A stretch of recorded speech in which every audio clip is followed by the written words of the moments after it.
Hi, Luke. And we're back. We're talking about boundaries again. More boundaries. And we're talking Effective about boundaries and boundary. social norms. Yes. Another false boundary. Yes. Rejecting social Rejecting norms. social Yes, norms. That's my boundary. I know what I like, and I don't like any of that. What does that even mean, rejecting? What's the example of that? Well, you were talking about labradoodles. Labradoodles.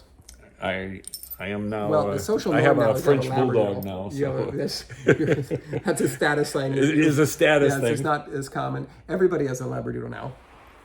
I have been guilty of, when people ask how old he is, the first thing that I'm reminded of is that he's almost 5, and we got him, he was born in late 2019, so we got him a few months before COVID.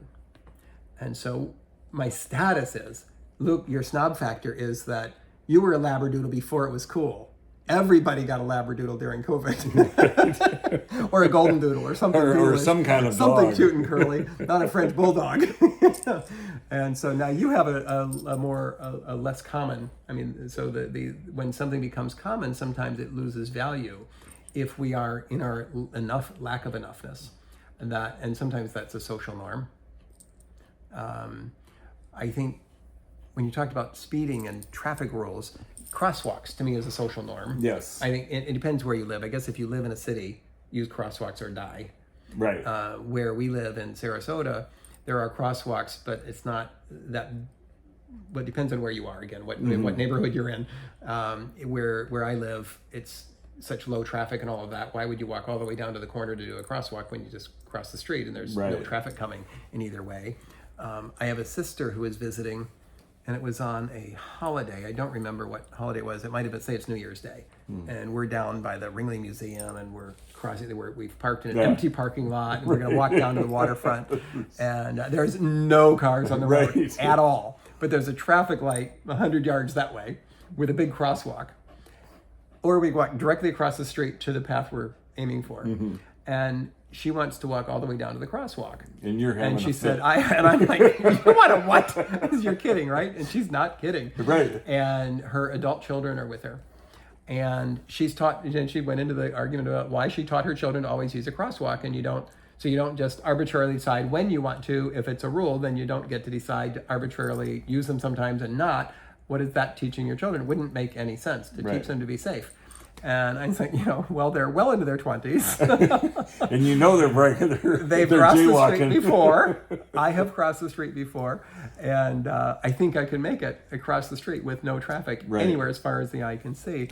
And she's a rule follower, and that works for her. I'm a rule breaker, as you know, and as we discussed in our authority defiance model of ineffective boundary. What we think is boundaries is just authority defiance. And sometimes it works, sometimes it doesn't. So now we have to, with it in our awareness, we can discern, is it okay to cross the street without using a crosswalk when there's one just a few miles down the road, from my perspective? Yeah. No, I don't think either of us have to be wrong. It's like, I'm sure some people might think, oh my God, your sister's insane to do that. And she thinks, and others might be listening, it's like, well, you're insane. Of course you'd use a crosswalk. It's a habit, and it's just a habit. It doesn't mean it's wrong. It's just, so we don't have to be right or wrong is one of the things that I've let go of. I always thought that, well, there has to be a right and a wrong. Otherwise, which one's right? Which one's right? How do you know you're right? No, I was thinking about one time I was traveling and I was in Switzerland, and they're very rule oriented, and and the culture follows the rules. And then the next day I was in Italy, and it's chaos, and it's so funny. They're just right next to each other. Yeah. But very different social norms, with that. And imagine Thanksgiving at my house, where it's Sal's house too. Right. And he brings the Italian, and then my sister, the rule follower, shows up telling him we can't cross. We have to use a crosswalk. Right. And it's just different cultures, different attitudes, and both work. They all work. It all works. It all works. It does all work. Yeah, except for when we're pretending that we're being resistant to societal norms for needs of status. If we don't think we're enough, and we're trying to build the case that we're enough through status, being above the social norms, or above the rules, right, or different than what is common, all of those sorts of things. Well, that's not a boundary. We just recognize we're rejecting societal norms to serve some other purpose. And are we really just rejecting a societal norm because we don't want to fit in with the norm? Or are we saying no or choosing yes or no to something because we can discern our preferences and decide what's right for us, or what works, or what's effective, or what we want, as opposed to a gut reaction and are we just being contrarians, right? Or are we looking back at something that we're deciding we don't like, and then we find out that it's really holding up a mirror, and we might look at it. Our favorite question from Debbie Ford's work on the if you don't like somebody, the dark side of the light chasers, I think is her book. If you don't like it, it's like, what is it about that thing or person or situation? What is it about them that I don't like about myself? Right. And that's been one of the most valuable questions I get to ask and answer all the time, because as we've talked about before, I'm very good at spotting something I don't like. So rather than criticizing it, the cure for me, the antidote for being critical, is to, well, what is it about them I don't like about myself?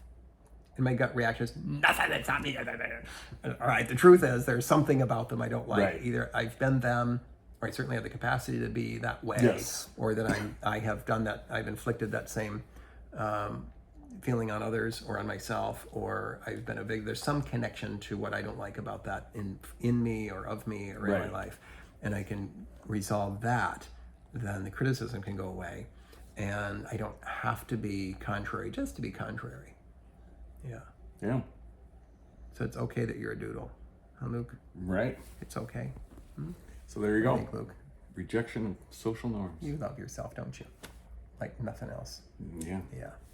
All right. That's all we got for today. That's all we got.